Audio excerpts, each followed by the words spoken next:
এই জায়গায় মারিছিল, এলাম মারিছিল, এই দেখলেন এখনো ব্যাগে আছে। ঠিক আছে, অনেক তারা বলছিলাম ভাই মায়ের না, বেড়াইছিল ছাত্রলীগের পোলাপান নিয়ে না, গুটি পোলাপান আর বাবা মা ডিভোর্স হয়ে গেছে, কারণ আরেকলে টেনশন করতে আমার কিছু আপনাকে ওই তো সেই দিনই সম্ভবত 8-9টা থেকে 10টা হবে, কারা পুলিশেরা আয়সা মন করেন লিয়ে গেছিল আপনার। আমরা তো খুব ভয় পেয়ে গেছিলাম, আমরা মনে করেছিলাম আমার ভাই বোনা লিয়ে মারাই ফেলে দেবে, সেই কাজ দেখলে ব্যঙ্গ করছে, মানে মারাই ফেলে দিবে। আপনার কবিতাগুলোর কথা মনে আছে? হ্যাঁ, কবিতা আপনি ওইটার জন্য আমরা অনেক কিন্তু ভয় পাইছি। আপনি ওদের শেখ হাসিনা ব্যঙ্গ করলেন, করে আমরা ভাবছি শেখ হাসিনা হয়তো পালায়নি, ভাই হচ্ছে ওই শেখ হাসিনা দেখলে খারাপ খারাপ কথা বলছে, একটা ব্যঙ্গ করে একটু কবিতা করলেন, ভয় পাইছি, মন করেছে আমরা শেখ হাসিনা মানে পালায়নি, আর কারা পুলিশ আপনাকে মারধর করবো। আপনি তো আমার জেলখানার সঙ্গে, হ্যাঁ, ওই দিনের যে ঘটনাগুলো আছে আর কি, হ্যাঁ, ওই দিনের ঘটনাগুলো জেলখানায় কেমনে কেমনে কি হইলো না হইলো, আপনি ওগুলো একটু বলতে পারবেন না? মনে আছে একেবারে 5 তারিখের যে ঘটনা, সেটা হচ্ছে প্রথম দিকে একটা ছেলে। ভাই আমি একটু বলি আপনাদেরকে, আমি তো 17 জুলাইতে গ্রেফতার হইলাম। গ্রেফতার হওয়ার পরে জেলখানায় আমাদেরকে রাখলো, আমাদেরকে ফাঁসির আসামিদের যে কন্ডেম সেল, সেই কন্ডেম সেলে আমাদেরকে রাখছিল। একটা রুমে 5 জন। সেই কন্ডেম সেলে আমার রুমের অপোজিট যে রুম, সেই রুমে আমার এই ভাই ছিলেন। আমরা ওখানে দেখা সাক্ষাৎ হইতো, মাঝে মাঝে কথাবার্তা হইতো আর কি। ভাই প্রায় 3 ঘন্টা ধরে এখানে অপেক্ষা করতেছেন, উনি আসছেন আমার সাথে একটু দেখা করার জন্য। এই যে মানুষটা, এই এত অল্প বয়স, কেবল 21 বছর বয়স, কিন্তু জীবন দেওয়ার জন্য তারা কিন্তু রাজি হয়েছিল সব সময়। কি যে কষ্ট গেছে ভাইয়ের, একটা প্যান্ট পরে গেছে ভাই, আর কোনো কাপড় ছিল না, ওইটা পরেই থাকা লাগতো সব সময়। এই যে একটা কষ্টের মধ্যে দিয়ে যাওয়া লাগছে। আমরা একটু যেহেতু আসি এখানে, আমরা একটু ভাই আপনি কিভাবে গ্রেফতার হইলেন, জেলখানায় কেমন আপনার কষ্টের সময়টা গেল, 5 তারিখে কি কি হইলো, ঠিক আছে 5 তারিখের যে ঘটনাগুলো আমরা যা কিছু করছি জেলখানায়, সেগুলো আপনি একটু করে বলেন, আমরা একটু শুনি। 5 তারিখে প্রথম দিকে, 5 তারিখে হচ্ছে আপনি কেমনে গ্রেফতার হইলেন সেই ঘটনাটা একটু বলেন। আমি জুলাই মাসের 17 তারিখে গ্রেফতার হয়েছি মিরপুর মডেল থানার সামনে থেকে। মানে আমরা ওই প্রথম দিকে ইট ফুকাফুকি করেছি, পুলিশের সঙ্গে গ্যাঞ্জাম করছি আমরা, বুঝতে পারছেন?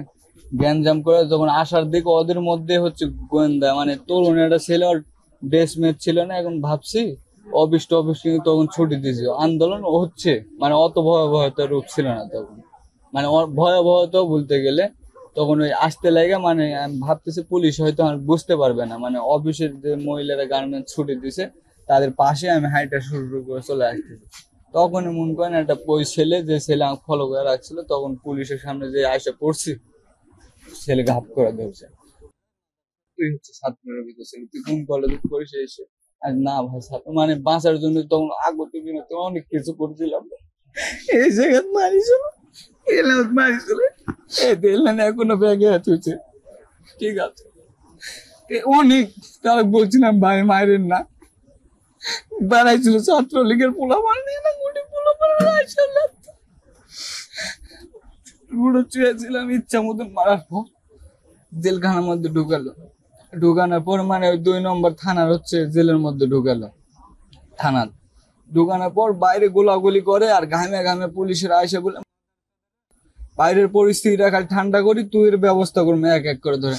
তখন আরো ভয় লাগতো, মানে মারে ফেলে দিবে, মানে প্রচুর ভয় পাতাম, মানে মারে ফেলে দিবে। আর আমার ছোটতে মানুষ করে যান নানি, আর বাবা মা ডিভোর্স হয়ে গেছে, কারণ নানি টেনশন করতে আমার কিছু নানি মরে যাবে। তখন 17 তারিখে গ্রেপ্তার হওয়ার পর ওই মানে জেলের মধ্যে পুলিশে আইসা মারতে চাতো, তখন আমরা ভয় পাইছিলাম, আর ভয় ছিলাম। পরে দুইটা, একটা সেনাবাহিনীর ছেলে আর একটা হচ্ছে ওনার বাবা মনে সম্ভবত শিক্ষক, ওরা 2জনে ছাড়া লেগে গেল। লেয়াজের পর আমাদের সারা রাত ওখানে ছিল। 8-12টা যখন বাজে, তখন হচ্ছে মনে করেন ওডি কারাজি থানার উনি মনে ওসি নাকি বা বললো, উনি বলছে আর তোমাদের মারধর করা হবে না, তোমরা হচ্ছে আর ভয় পায়েন না। তখন একটু আশ্বাস পালাম।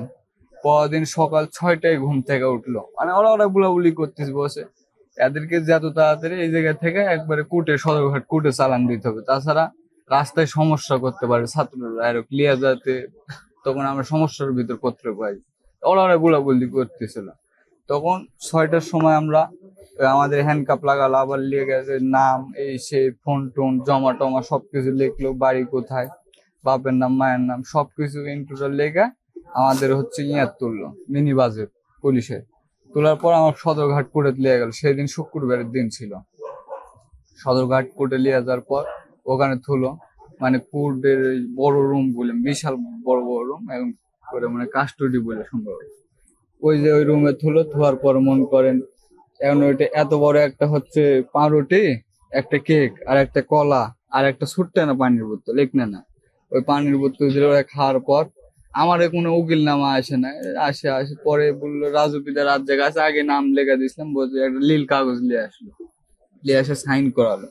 করানোর পর আবার ওখান থেকে মনে করেন 5টার সময় কেরানীগঞ্জ কারাগারে নিয়ে গেল ওই মিনি বাজার তুলে। কেরানীগঞ্জ কারাগারে নিয়ে যাওয়ার পর ওই আবার ওই ঢুকতে নাম এসে আবার হাবড়ি জাবড়ি নিল, কোথায় বাড়ি জন্ম জায়গায় এসে লিয়া যায় কারাগারের মধ্যে তুলো। আবার পরদিন সকালে 5টার সময় তুললো, পরদিন সকালে ঘুম থেকে 5টার সময় তোলার পর আবার চোখের ফিঙ্গার, হাতের ফিঙ্গার, জন্মদাগ ছবি তুললো, এই জায়গায় হাটবোর্ড ধরে দিয়ে নাম লেখা হাটবোর্ড ধরে দিয়ে ছবি তুললো। তোলার পর আমাদের তখন ওই শাপলা ভবনে নিয়ে যায় দিল ওই রুমে, মানে এক রাত ছিল কাস্টডি কারাগারের ভিতরের রুম ছিল। আর পরে আমাদের লিয়া যায় শাপলা ভবনে, কন্ডম ছিল। প্রথম সময় আমাকে 2 তলায় থুইছিল, তারপরে লিয়া গেল 3 তলায়। লিয়া যায় আপনি তো পাশের রুমে ছিলেন আমাদের 8 নম্বর রুমে সম্ভবত, আর আমরা ছিলাম 9 নম্বর 3 তলার শাপলা ভবনে। ওই রুমে সেদিন হচ্ছে মন করেন 5 তারিখের যে ঘটনাটা, আমরা 5 তারিখে সবাই মানে স্বাভাবিক দিনের মতন, আমরা যেহেতু জেলের মধ্যে গেছি আমরা আর তো বাঁচার মন করে আসা নাই, 6টা বিভিন্ন ধারা দিয়েছে। ওই যে পেস কার্ডটা পকেটত লিয়ে সবসময় ঘুরতাম, ওই নীল যে কাগজটা পেস কার্ড পকেটত লিয়ে ঘুরতাম সবসময়। আমরা ভাবছিলাম না শেখ হাসিনা পালিয়ে যাবে সেদিন।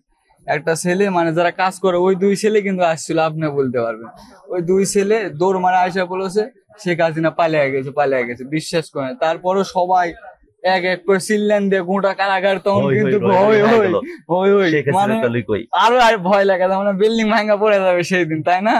হই তখন ওই ভিতরে আমরা সবাই থানায় গেলাম, আপনি কবিতা বলতে লাগলেন মানে শেখ হাসিনা ক্লিয়া পালিয়ে গেল এই সেই, মানে সুন্দরভাবে কবিতা গুলো হয়তো আমি বলতে পারছি না, আপনি কবিতা বলতে লাগলেন। তখন আপনাকে ওই তো সেই দিনই সম্ভবত 8-9টা থেকে 10টা হবে কারা পুলিশেরা আইসা মন করেন লিয়ে গেছিল আপনার।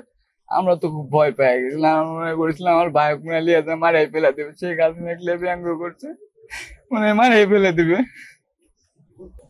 এই ভয় পাইছিলাম ভাই, বুঝতে পারছেন? কারণ শেখ হাসিনা ক্লিয়া একটু ইয়ে করে বলছেন, আমি মনে করেছিলাম শেখ হাসিনা পালিয়ে যায়নি, কারা পুলিশরা লিয়ে যায় মনে মারধর করবে।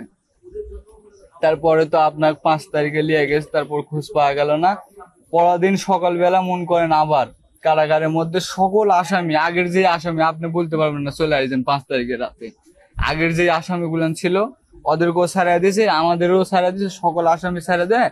কারাগারের মধ্যে একটা বিশৃঙ্খলা সৃষ্টি হয়ে গেছে, মানে মারামারি, ক্যান্টিন লুটপাট, নিচে যেই দোকান ছিল না একবারে নিচে ওই মাথার দিকে ওই দোকান মুকান যার মনে তাই লুটপাট করে লিছে, মারামারি শুরু হয়ে গেছে, মানে পুরানা জেলেন আসামি পালানোর জন্য। কেমন করে দিন রাত কাটলো সেই কথাটা একটু বলেন মানুষ শুনুন। আমাদের কাছে সেই সময় একটি দিনকে মনে হয়তো 365 দিন। আমরা কি বলবো, মানে বলার মতন আর ভাষায় নাই, সে ভয়াবহতার দিন জেলের মধ্যে কারা। আপনার নাম কি, আপনি কি করেন, বাসা কোথায়, আপনার নাম কি? আমার নাম মোহাম্মদ রাজু ইসলাম, আমার বাসা হচ্ছে মান্দা থানা, সদর ইউনিয়ন, পিলপালি বাজার, ললগড় গ্রাম। আমার কোন জায়গা থেকে ধরছে, কেন ধরছে? আমার ধরছিল হচ্ছে মিরপুর থেকে, আন্দোলনের সময় গ্রেপ্তার করেছিল। মানে আন্দোলন করতে গেছিলাম, আন্দোলন করে মানে আসার সময় আন্দোলন শেষ করে একে একে মানে ভয়, মানে রাত হয়ে যাচ্ছে, তখন প্রায় 7টা বাজে।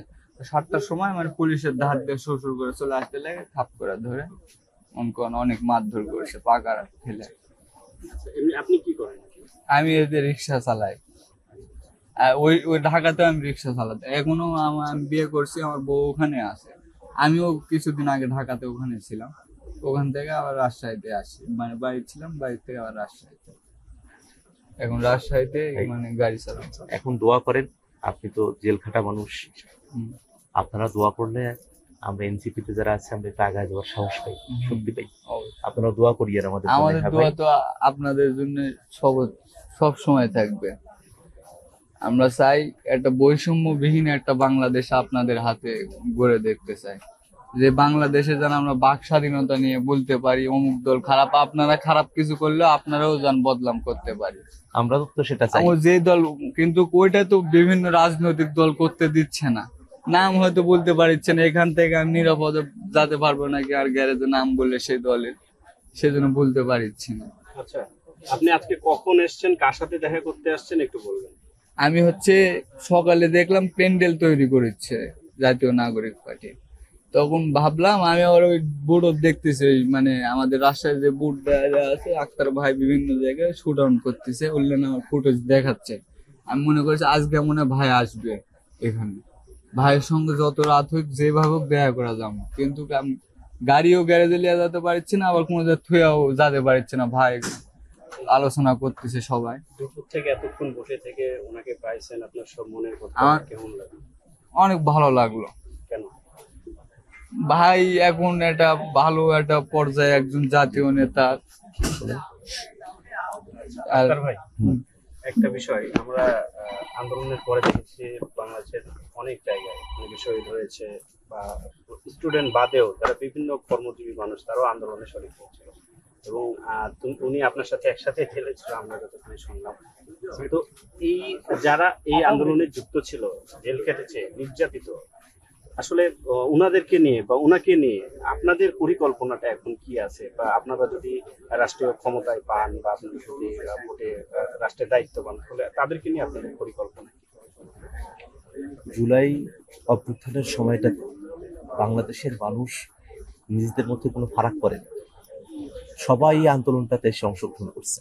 এই যে আমার ছোট ভাই আমার সাথে একসঙ্গে জেল খাটা মানুষ, জীবনে তার সাথে কোনোদিন পরিচয় ছিল না।